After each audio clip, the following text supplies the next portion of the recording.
বলা হয় রক্তের সম্পর্কই নাকি সবচেয়ে গভীর সম্পর্ক, কিন্তু আমি জানি কিছু সম্পর্ক রক্তে নয়, ঋণে গড়ে ওঠে, ভালোবাসায় গড়ে ওঠে। যেদিন মা বাবাকে হারিয়েছিলাম সেদিন ভেবেছিলাম পৃথিবীতে আমার বলে আর কেউ নাই।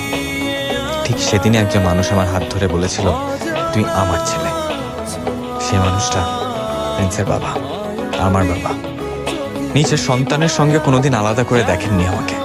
আজ অনেকদিন পরে বাড়িতে যাচ্ছি প্রিন্সের বিয়ের জন্য। মনে হচ্ছে নিজের ভাইয়ের বিয়ের আয়োজনেই ফিরছি।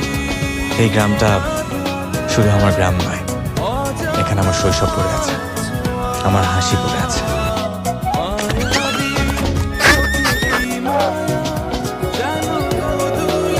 ঠিক আছিস তুই?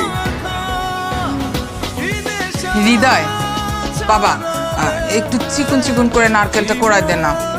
হ্যাঁ চাচি, আমি তো এই বাড়ির বেতন ছাড়া বাবুর্চি।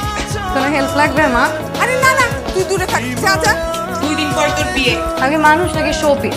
শোপিসই তো, ভাঙবি এতটুকু, আওয়াজ করবি এত বেশি। আরে তোমরা কিছু বলো না কেন? ওকে আপু, মেহেদি দিবা না? না রে, এখন পারবো না। এই তোদের মেয়ে দিয়ে আমি দিয়ে দিব না। যা যা যা যা। হৃদয় ভাই, তুমি মেহেদিও দিতে পারো? খুব ভালো পারি। শোন, তুই চাইলে তোর বিয়ের মেয়ে দিয়ে আমি দিয়ে দিব।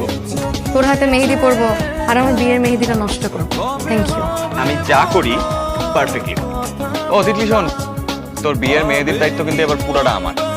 না রে, আমার কোনো শখ নেই। তুই আমার বিয়ের মেহেদি দিবি আর আমি সারা জীবন আমার হাত লুকায় রাখবো। এইটা না থাকলে এই বাড়ির অর্ধেক কাজই নাই। কি হলো, তুই এখনো রেডি হস নাই? তাই দেখ তো মেকআপটা কেমন লাগতেছে। তোর রুচি না দিন দিন ভয়ঙ্কর হচ্ছে। আর তোর রুচি তো খুব ভালো, আমার রুচি ভালোই আছে। এইটা আমার ঈদের জামা, আমি এইটাই পরবো। না না না, এটা পড়া দরকার। আরে আরে এইটা? হ্যাঁ, আমি তো এইটাই পরবো। কি সুন্দর কালারফুল জামা। আসসালামু আলাইকুম। ওয়ালাইকুম আসসালাম। বসো বসো। এবার তো মনে হয় অনেক বছর পরে আসছে।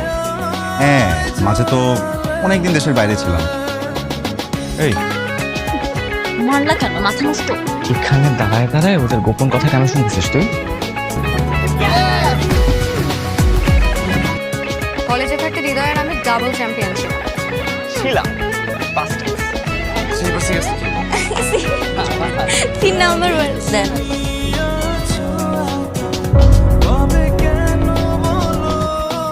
বিয়েটা করা ঠিক হবে কিনা সেটা নিয়ে ভাবতেছি, তাই তো? তুই কিভাবে বুঝলি? দিদি, আমি তোকে তোর জন্মের পর থেকে আমি কি হচ্ছে বল।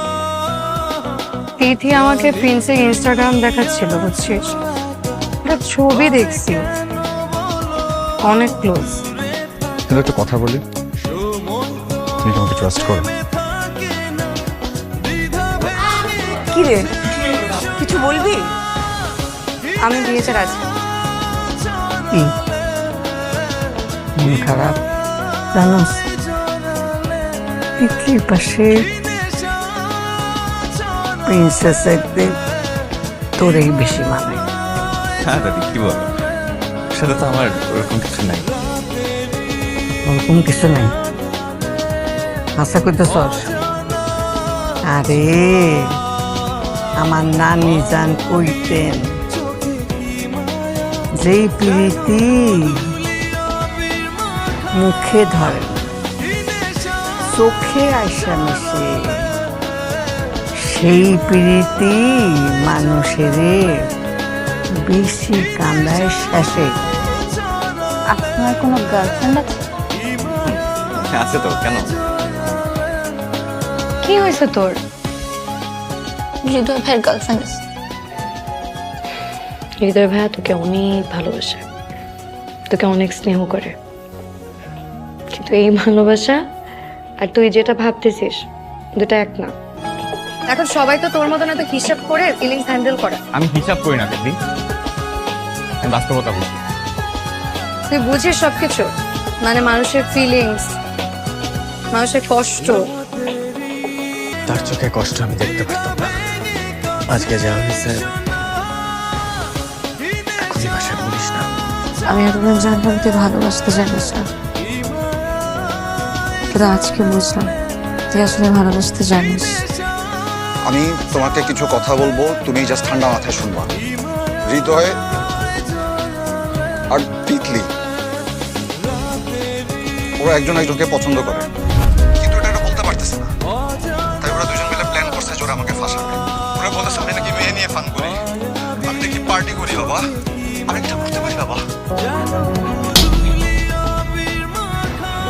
তোর রাস্তা থেকে তুইলাই না আমার ঘরে স্থান দিছি, নিজের ছেলের মতো বড় করছি, মানুষের মতো মানুষ করছি। আজ এই প্রতিদান দিবি তুই আমার? হ্যাঁ, তোরে আমার সংসারের না সিংহাসনে বসাইছি, আর তুই সেই সংসারে আগুন ধরায় দিলি। আঙ্কেল প্লিজ, আপনি ভুল বুঝতেছেন আঙ্কেল। চুপ! প্রিন্সের সাথে আমার কথা হয়েছে, তোরা দুইজনে মিলা আমার ছেলেটারে ফাঁসায় দিস। কি দেই নেই, কি দেই নেই আমি তোরে? কি কমতি রাখছিলাম? তোমাকে সবসময় একটা কথা বলতো, তিতলি, আমি কোনোদিন এমন কিছু করতে চাই না যাতে আমার বাবা কষ্ট পায়। হৃদয় আমাকে ততখানি ভালোবাসে মা, যতখানি আমি হৃদয়কে ভালোবাসি। কিন্তু ওর ভালোবাসার কোরবানি দিছে শুধুমাত্র একটা মানুষের সম্মানের কথা ভেবে।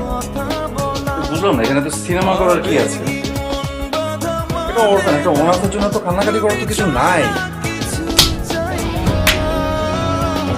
আমি সত্যিকারে আমি ভুল করেছি। পারলে এই বুড়ো মানুষটাকে পারলে মাফ করে দিল। আর তোমার কাছে একটা মিনতি মা, আমার পাগল ছেলেটাকে তুমি ফিরায় নিয়ে আসো।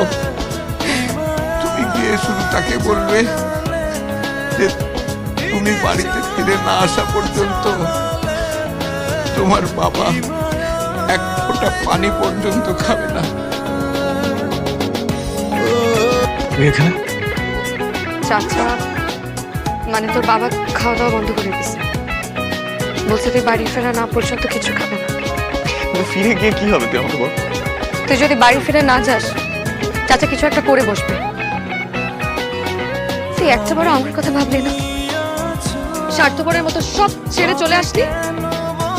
আমি পারবো না। কি পারবি না? তোকে ছাড়া থাকতে পারবো না আমি। তুই আমাকে সবসময় বলতি না কিছু সম্পর্কের নাম থাকে না, আজকে তুই আমাদের সম্পর্কের একটা নাম দে।